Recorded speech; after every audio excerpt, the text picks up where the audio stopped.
श्री स्वामी समर्थ. माझ्या ब्रह्मांड नायक या चॅनलमध्ये तुम्हा सर्वांचं खूप मनापासून पुन्हा एकदा स्वागत करते. तर आजच्या व्हिडिओमध्ये आपण बघणार आहोत की आपण देवघरामध्ये कोणत्या अशा वस्तू आहे की त्या आपण ठेवायच्या नाही. तर माझा हा व्हिडिओ बघून नक्कीच तुम्ही त्या वस्तू तुमच्या देवघरामध्ये जर ठेवलेल्या असेल तर तुम्ही नक्कीच काढताल. कारण आपण जी पूजा केलेली आहे तिचं आपल्याला कोणत्याही प्रकारचं फळ भेटणार नाही. उलट आपल्याला त्याचा म्हणजे अशुभ घटना आपल्या जीवनामध्ये त्याच्यामुळे घडत असतील. तर त्यामुळे आपण आज त्याच्याविषयीच माहिती घेऊन आलेली आहे मी. तर सर्वात प्रथम आहे की देवघर हे आपलं ईशान्य कोपऱ्यात असलं पाहिजे प्रत्येकाचं. असं भारतीय संस्कृतीमध्ये असं एकही घर नसेल किंवा क्वचित एखादं असं घर असेल की ज्या घरामध्ये देवघर नसेल किंवा देव्हारा नसेल किंवा देवासाठी वेगळी अशी जागा नसेल. आपली भारतीय प्राचीन संस्कृती आहे त्यामुळे प्रत्येकाच्याच घरामध्ये देवघर हे आहेच. परंतु काही जणांच्या घरामध्ये नसेलही तर ते वगळता बाकीच्यांच्या सर्वांच्या घरामध्ये देवघर आहे. तर देवघर हे आपल्याला आपल्या घरामध्ये सकारात्मक वातावरण निर्माण करत असतं किंवा आपले जे काही आपल्याला अडीअडचण आली किंवा आपल्याला एखादं मोठं संकट आलेलं असेल तर सर्वात प्रथम आपण धाव घेतो ते म्हणजे आपल्या देवघराकडे. आपल्याला जे काही अडचणी आलेल्या असेल तर आपण प्रथम देवघरात जातो. आपल्या जे गुरु असेल, जे देव असेल, आपले कुलदैवत कुलदेवी यांना सर्वात प्रथम आपण आपल्या ज्या काही अडचणी आहेत ते आपण सांगत असतो किंवा त्यांना साकडं घालत असतो. किंवा गणपती असेल त्यांनाही आपण आपली इच्छा सांगत असतो. त्यामुळे आपल्याला देवघरामध्ये गेल्यानंतर अतिशय प्रसन्न वाटत असतं. म्हणजे एकदम सकारात्मक वातावरण आपल्याला तिथे तयार होत असतं. आणि आपलं हक्काचं घर म्हणजे आपलं देवघर, जिथे आपले देव असतात आणि आपले देव आपली इच्छा पूर्ण करतात. त्यामुळे आपण त्याच आपल्या देवघरामध्ये जर आपण ज्या गोष्टी ठेवायच्या नाही त्या जर नाही ठेवल्या तर आपल्याला नक्कीच त्याचा आपल्याला ती फलदायी ठरत असते. तर देवघर हे आपल्याला सकारात्मक वातावरण देत असते किंवा आपण केलेली पूजा अर्चा ही आपल्याला फलदायी ठरत असते. देवघरामध्ये आपण बऱ्याच जण देवघरामध्ये देवासंबंधी सर्व वस्तू ठेवत असतो. जसं की काही वस्तू आहे ज्यामुळे आपल्याला त्याचं नुकसानच होत असतं. बऱ्याच गोष्टी ह्या त्या जागेवरच ठेवलेल्या ह्या योग्य असतात. कारण प्रत्येकाची जागा ही फिक्स ठरलेली असते. त्यामुळे त्या वस्तू त्याच जागेत शोभून दिसतात.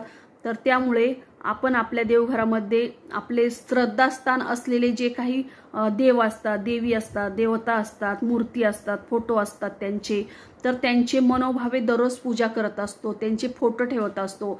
आपले गुरु असतात त्या गुरूंचेही आपण दररोज दर्शन घेत असतो. तर त्यांची मनोभावे आपण पूजा करत असतो. जर तुमच्या मंदिरात अशा मी ज्या सांगणार गोष्टी आहे तर त्या जर गोष्टी असेल तर तुम्ही त्या आत्ताच माझा व्हिडिओ बघितल्यानंतर लगेच काढा. आणि नवीन जर असाल तर माझ्या चॅनलला सबस्क्राईब नक्की करा. व्हिडिओ आवडला असेल तर एक लाईक जरूर करा. तर मंदिरामध्ये सर्वात प्रथम आपण एक वस्तू आहे ती म्हणजे गणपती. तर गणपती ही आपण गणपती ठेवताना तो उजव्या सोंडेचा गणपती आपण कधीही आपल्या घरामध्ये ठेवायचा नाही. कारण त्याची पूजा करत नाही उजव्या सोंडेचा गणपती. गणपती नेहमी हा डाव्या सोंडेचाच असला पाहिजे. आणि गणपती हा बरेच सारे गणपतीचे फोटो किंवा गणपतीचा मूर्त्या हे एकापेक्षा जास्त आपल्या देवघरामध्ये किंवा आपल्या घरामध्ये नसल्या पाहिजे. किंवा एखाद्याने आपल्याला भेटवस्तू दिलेली असेल तर त्या गणपतीची आपण पूजा करायची नाही किंवा आपल्या भिंतीवरती त्या लावायच्या नाही. तुम्ही जर लावलेल्या असेल तर त्या लगेच काढून टाका. कारण भेटवस्तू दिलेले जे देव असतात ते कधी आपण पूजा करायची नसते त्यांची. किंवा आपल्या घरावरती म्हणजे भिंतींना आपण त्या टांगून ठेवायच्या नसतात किंवा त्याची पूजा अर्चा करायची नसते. त्यानंतर आहे की आपण 2 नंबरला आहे की आपल्या घरामध्ये अन्नपूर्णा माता आहे. तर अन्नपूर्णा मातेला आपण नेहमी तांदळामध्ये ठेवत असतो. परंतु ते तांदूळ जे आहे तर तो तांदूळ आपल्याला असा तुकडा झालेला तांदूळ नसला पाहिजे. तो अखंडच तांदूळ घ्यायचा आणि तो तांदूळ आपण दर 8 दिवसांनी किंवा 7 दिवसांनी आपण तो बदलायचा आहे. खूप दिवस जुना झालेला तांदूळ देवीखाली आपण ठेवायचा नाही. तो 4-5 दिवस झाले का तो आपण चेंज करायचा, पक्ष्यांना खायला द्यायचा. आणि तो दुसरा नवीन तांदूळ ठेवण्यासाठी आपल्याला त्यामध्ये थोडंसं कुंकू मिक्स करायचं आणि नंतरच आपण ती देवी त्यावरती विराजमान करायची आहे. नंतर आपण आपल्या मंदिरामध्ये पूर्वजांचे जे फोटो आहे, जसे की टाक असतील, आपले पितर असतात त्यांचे फोटो किंवा टाक हे ते असेल तर ते आपण आपल्या देवघरातून लगेच काढायचे आहे.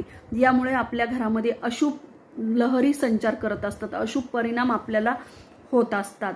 त्यानंतर आहे की आपल्या देवघरांमध्ये बरेच जण संत असल, त्यांना त्यांची आवड असते, त्यामुळे संतांचे फोटो ठेवत असतात किंवा मूर्ती ठेवत असतात, परंतु ते अशुभ मानले जाते. ते फोटो तुम्ही नेहमी भिंतीवरती आपण लावू शकतात, परंतु देवघरामध्ये आपले गुरूंचा फोटो किंवा आपले कुलदेवी, कुलदैवत, गणपती, तसेच शाळीग्राम, अन्नपूर्णा माता, महादेवाची पिंड यांचीच आपण पूजा देवघरामध्ये करू शकतो. आपले जे संत जे असतात त्यांचे फोटो आपण देवघरामध्ये पूजन करायला मान्यता नाही किंवा आपण ते भिंतीवरती आपण ते लावू शकतो.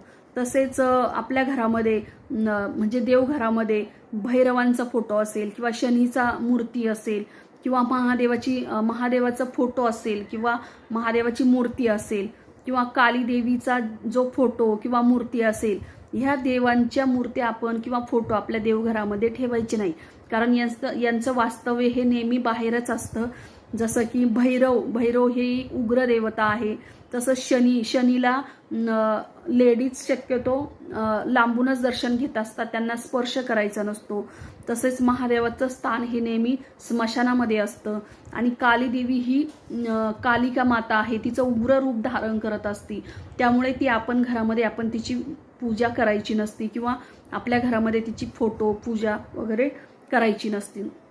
त्यामुळे हे देव आपल्या देवघरामध्ये ठेवायचे नसतात. त्यांचे स्थान आपण नेहमी आपण जिथे त्यांचं मंदिर आहे तिथे जाऊन आपण दर्शन घेऊ शकतो. तर या वस्तू झाल्या आपण देवघरामध्ये ठेवायच्या नाही, परंतु देवघरामध्ये ह्या वस्तूही आवश्यक तुम्ही ठेवल्या पाहिजे ज्या सांगणार आहे मी. तर त्या वस्तू कोणत्या आहे की आपल्या देवघरामध्ये स्वस्तिक आपण असला पाहिजे.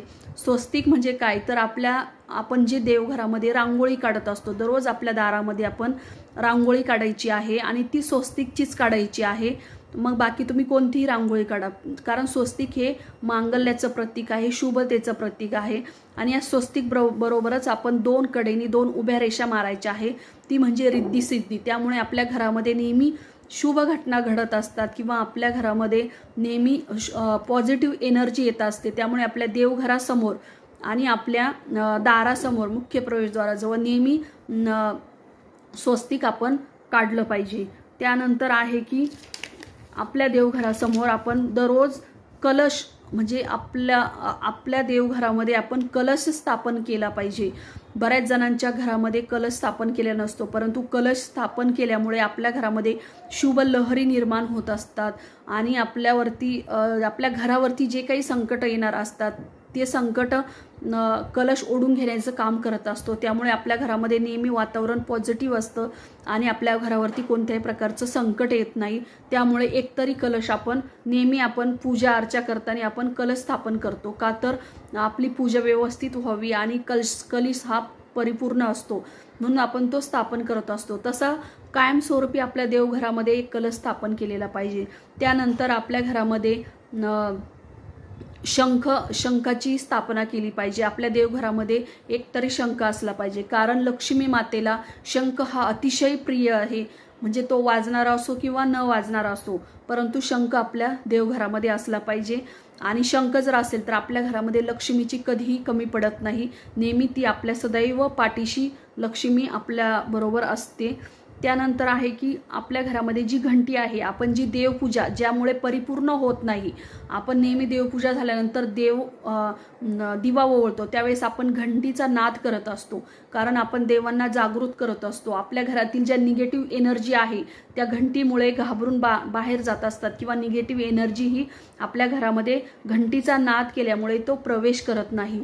त्यामुळे तुमच्या घरामध्ये घंटी ही नेहमी असली पाहिजे, परंतु घंटी ही नेहमी प्लेन घंटी असली पाहिजे. बऱ्याच जणांच्या ज्या घंट्या आहेत तर त्यावरती काहीतरी देवांची मूर्ती असती किंवा कोणत्याही देवाची मूर्ती स्थापन केलेली असती, अशी घंटा नसली पाहिजे.